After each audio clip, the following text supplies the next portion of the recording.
உயிர்த்தெழுந்த இயேசு கிறிஸ்துவின் வல்லமை ஊழியங்கள் வழங்கும் வசனப் பெட்டகம். இயேசுவே கர்த்தர். இயேசுவையே தேவன் ஆண்டவரும் கிறிஸ்துவுமாக்கினார். இயேசுவே ராஜாதி ராஜா, கர்த்தாதி கர்த்தா. கிறிஸ்துவே மரித்தோர் மேலும் ஜீவனுள்ளோர் மேலும் ஆண்டவர். கிறிஸ்துவே போதகரும் ஆண்டவருமாயிருக்கிறார்.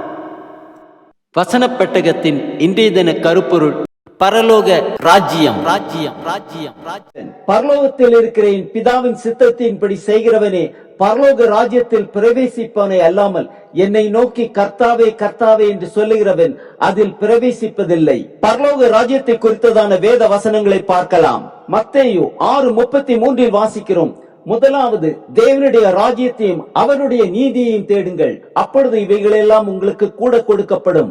யோவான் 3:3 வாசிக்கிறோம்: இயேசு அவனுக்கு பிரதியுத்தரமாக, ஒருவன் மறுபடியும் பிறவாவிட்டால் தேவனுடைய ராஜ்யத்தை காணமாட்டான் என்று மெய்யாகவே மெய்யாகவே உனக்கு சொல்லுகிறேன் என்றார். மத்தேயு 18:3 வாசிக்கிறோம்: நீங்கள் மனம் திரும்பி பிள்ளைகளைப் போல ஆகாவிட்டால் பரலோக ராஜ்யத்தில் பிரவேசிக்க மாட்டீர்கள் என்று மெய்யாகவே உங்களுக்கு சொல்லுகிறேன்.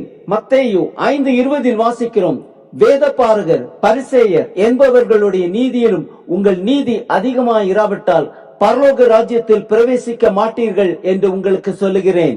மார்க் 10:15 வாசிக்கிறோம்: எவனாயிலும் சிறு பிள்ளையைப் போல தேவனுடைய ராஜ்யத்தை ஏற்றுக்கொள்ளாவிட்டால் அவன் அதில் பிரவேசிப்பதில்லை என்று மெய்யாகவே உங்களுக்கு சொல்லுகிறேன். மத்தேயு 19:23 வாசிக்கிறோம்: அப்பொழுது இயேசு தம்முடைய சீஷர்களை நோக்கி, ஐஸ்வர்யவான் பரலோக ராஜ்யத்தில் பிரவேசிப்பது அரிதென்று மெய்யாகவே உங்களுக்கு சொல்லுகிறேன். 1 கொரிந்தியர் 6:9-10 வாசிக்கிறோம்: அநியாயக்காரர் தேவனுடைய ராஜ்யத்தை சுதந்திரிப்பதில்லை என்று அறியீர்களா? வஞ்சிக்கப்படாதிருங்கள்.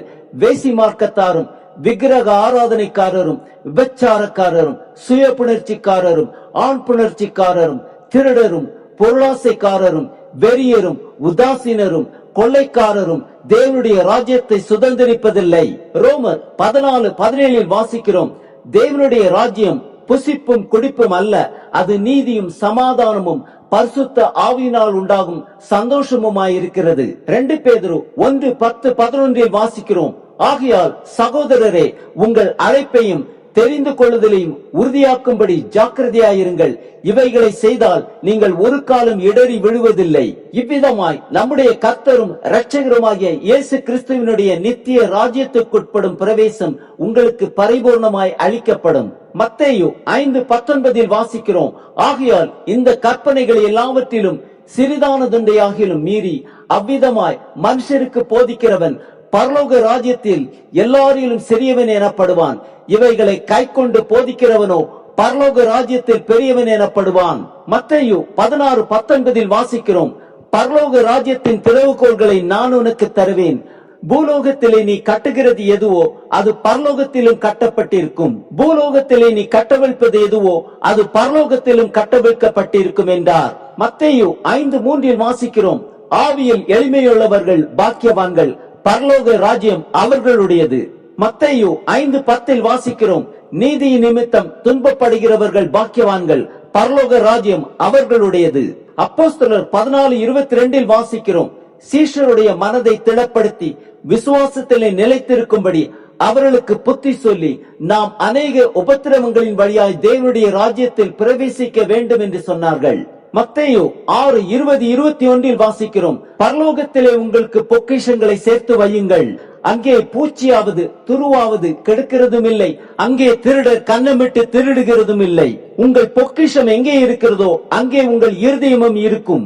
கொலோசையர் 1:13 வாசிக்கிறோம்: இருளின் அதிகாரத்தினின்று நம்மை விடுதலையாக்கி தமது அன்பின் குமாரனுடைய ராஜ்யத்திற்கு உட்படுத்தினவருமாயிருக்கிற பிதாவை ஸ்தோத்தரிக்கிறோம். பிலிப்பியர் 3:20 வாசிக்கிறோம்: நம்முடைய குடியிருப்போ பரலோகத்தில் இருக்கிறது, அங்கே இருந்து கர்த்தராகிய இயேசு கிறிஸ்து என்னும் இரட்சகர் வர எதிர்பார்த்து கொண்டிருக்கிறோம். மத்தேயு 11:12 வாசிக்கிறோம்: யோவான் ஸ்நானகன் காலம் முதல் இதுவரைக்கும் பரலோக ராஜ்யம் பலவந்தம் பண்ணப்படுகிறது, பலவந்தம் பண்ணுகிறவர்கள் அதை பிடித்துக் கொள்கிறார்கள். ஆம், பரலோக ராஜ்யத்தில் பிரவேசிக்க பிதாவின் சித்தத்தை அறிந்து அதன்படி செய்வோம். பரலோக ராஜ்யம் நீதியும் சமாதானமும் பரிசுத்த ஆவியினால் உண்டாகும் சந்தோஷமுமாயிருக்கிறது. நம் அழைப்பையும் தெரிந்து கொள்ளுதலையும் உறுதியாக்கும்படி ஜாக்கிரதையாயிருப்போம். இவைகளை செய்தால் நாம் ஒரு காலம் இடறி விடுவதில்லை.